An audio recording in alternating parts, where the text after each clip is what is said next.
making my blue striped pillow look soft and inviting. Is it working? Join me for some pillowy softness.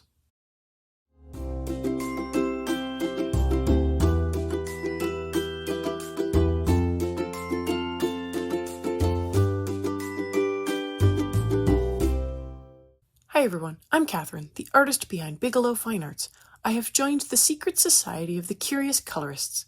It is a lovely summer evening, the cicadas are buzzing and the crickets are chirping when I receive a book with exciting places to explore.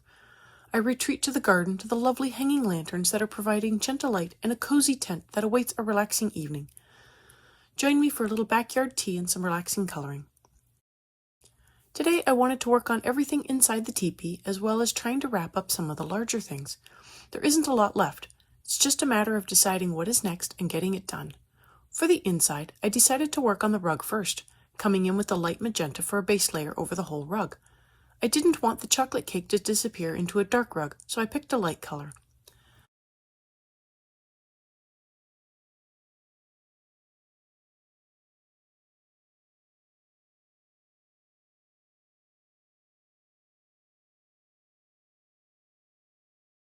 Now that I have the first layer down, I am coming in with the sepia and adding in shadows under the pillows, at the edges, around the teapot and cake, and near the door flaps.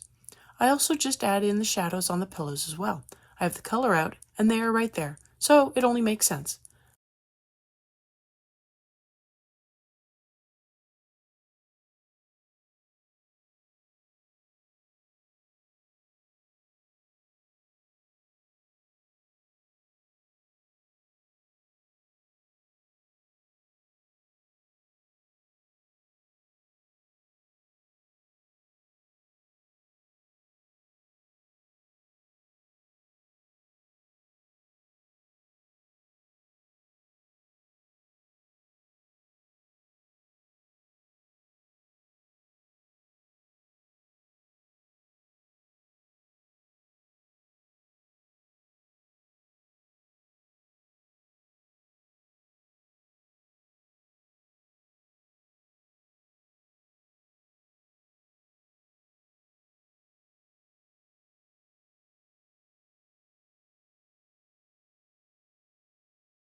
I add in a layer of magenta over the shadowed areas of the rug to darken those areas more. I now come in with more light magenta to blend all the colors together and fill in the tooth of the paper more. I also take some cold gray 4 and color in the utensils sticking out of the cup.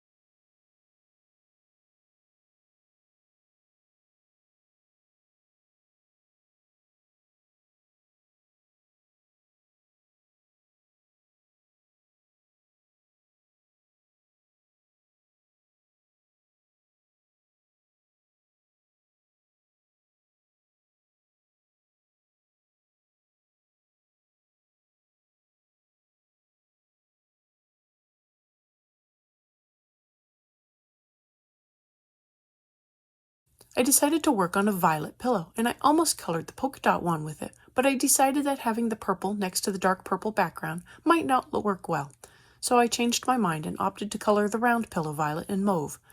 I add a base layer of violet to the pillow. I then bring in the mauve to darken the areas in shadow and blend the shadows out a little more. I add in more mauve again, then I touch up the shadows with more sepia.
I head over to the striped pillow.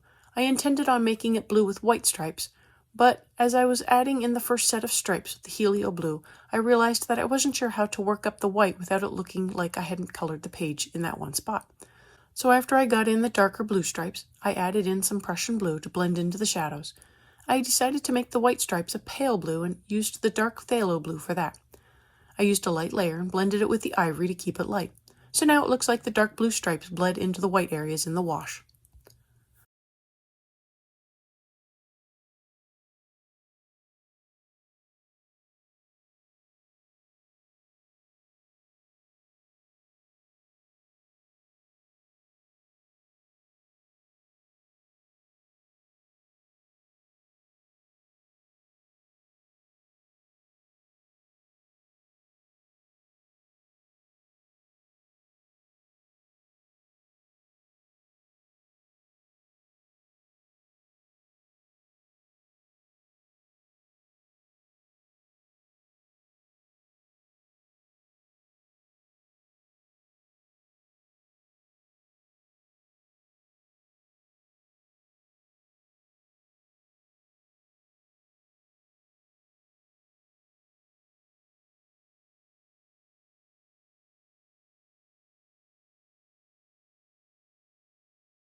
The polka dot pillow is going to be fuchsia for the background. I get down a base layer with the fuchsia, then I come in over top the fuchsia with the light magenta. This is so I don't have an extremely bright fuchsia pillow detracting from the other pillows or the cake. I also use the light magenta to fill in the dots on the pillow. And since the light magenta is so light compared to the fuchsia, it will hopefully give the pillow the illusion of having white dots. I add in more fuchsia over the whole pillow, then I come in with the magenta and darken up the shadow areas. I'm not coming up too high, just about a third of the way if even. I want to make the pillow darker at the base and blend the color up into the remaining fuchsia area.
There are two pillows just peeking out from behind the door flaps, and I hit them up with the pale geranium lake.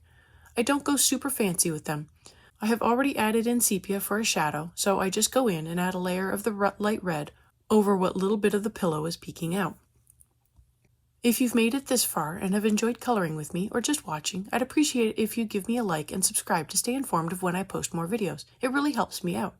I post daily during the week, and subscribing is the best way to stay in the loop. On to the bunting above. I wanted to make them more muted in color like prayer flags, but they didn't have the right shape.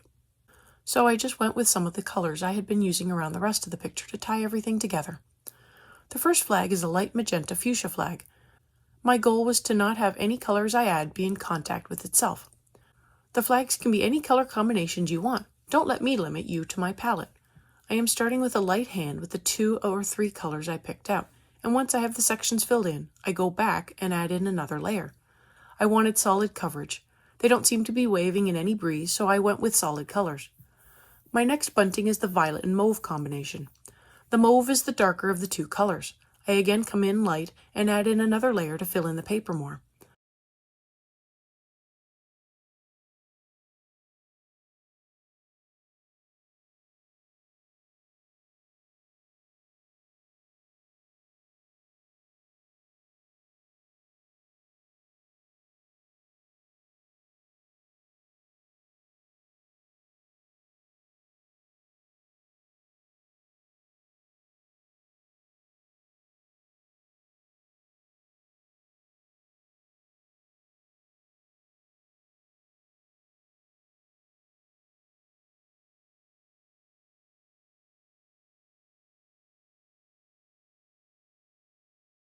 The third flag is orange and yellow. The fourth flag is pale geranium lake with dark flesh, and the final flag on the left side is phthalo blue and Prussian blue.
As I worked my way over to the other side, I realized I didn't want my flag colors to repeat after I filled in the first right-hand flag with the light magenta and fuchsia combination again. So my second flag I went with a yellow and green combination.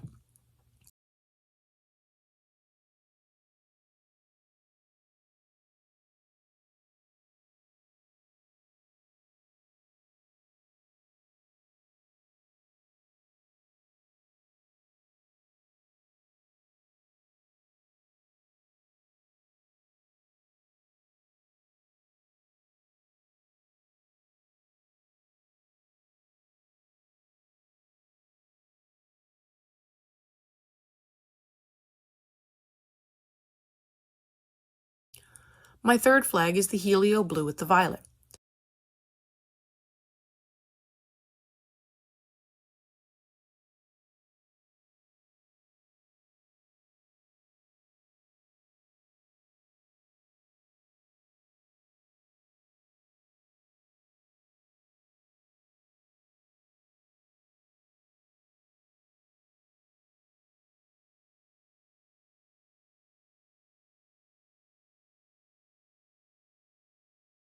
My fourth flag is yellow, orange, and pale geranium lake.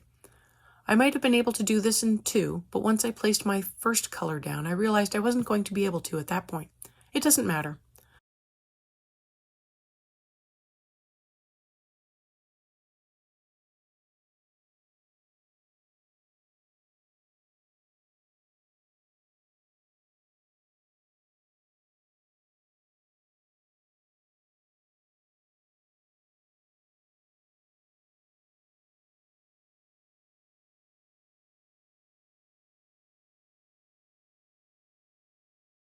My final flag is violet, mauve, and light magenta.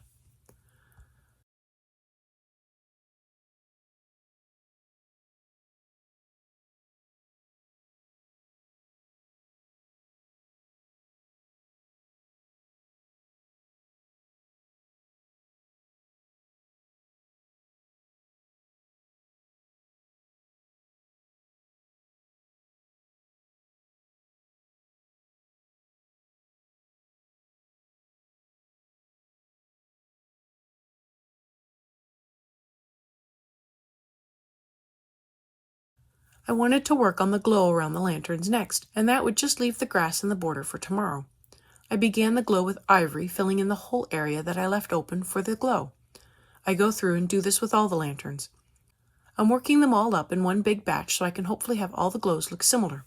As I go through, I will be touching up the lanterns as I notice things I might have missed, or if the contrast seems off.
I touch up the walnut brown and the yellow on the rightmost lantern before my next layer. My next layer is cream, followed by the cadmium yellow. I want to keep the cream in just a little from where I stopped with the ivory, so the ivory will extend all the way to the blue of the background, while the cream will stop short. I am working the cadmium yellow at the same time as the cream, so once I have the cream layer in place, I come in and just around the lantern I add in a ring of the cadmium yellow. I am hardly going out at all, and as I make my way around each lantern, I also come in with more walnut brown and yellow to touch up each lantern as needed.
At the end of the row, I finally just give up on the glow for a minute and come in with the black and add in more for the deepest part of the shadows to really bring up the contrast. Each time I add more to the darkest part and blend it in, the better the golden part of the lanterns look. So I just keep going with it. I add in more walnut brown, more black, and I blend it with more cadmium yellow. This seems to work really well with the more rounded lanterns, but there are two lanterns that appear to have flat sides, and this doesn't seem to work as well with them. But in the end, the lanterns do look much better for it.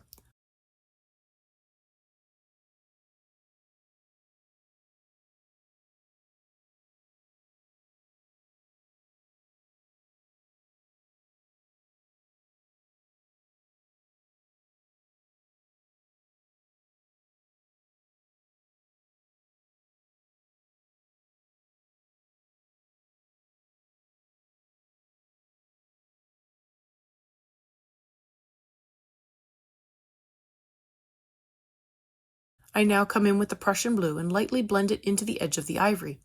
I don't want to go in very far at all, as the blue will mix with the yellow to make a green glow, which I doubt would look nice. So I just want to go and soften up the edge a little, and the ivory is my buffer, helping keep the blue light. I blend out the blue with a little more ivory before moving on to the next lantern.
The final touch is the cord, string, twine, rope, whatever is holding up the bunting. I want to get it colored. I come in with the burnt ochre and fill in the double line, and that will finish today's coloring session. Thanks for joining me for tea and cake on some pillows in the garden. Let me know below or on social media if you colored along. I'd love to know how you did. I'm on Twitter, Instagram, MeWe, and Patreon. Patreon has a short write-up, my palettes, and a list of the timestamps, and I've made them available for everyone. If you have any questions or page requests, please leave them below or reach out to me on social media. I put in a list of chapter breaks in the show notes, as well as a list of equipment I like to use. If you use any of my affiliate links, it really helps me out without costing you a thing. I want to thank you all so much for coming along and joining in with me on this coloring journey. I appreciate all my subscribers and look forward to more of you joining in and coloring along with me. Please like, share, and subscribe to help that happen. Until next time, happy coloring.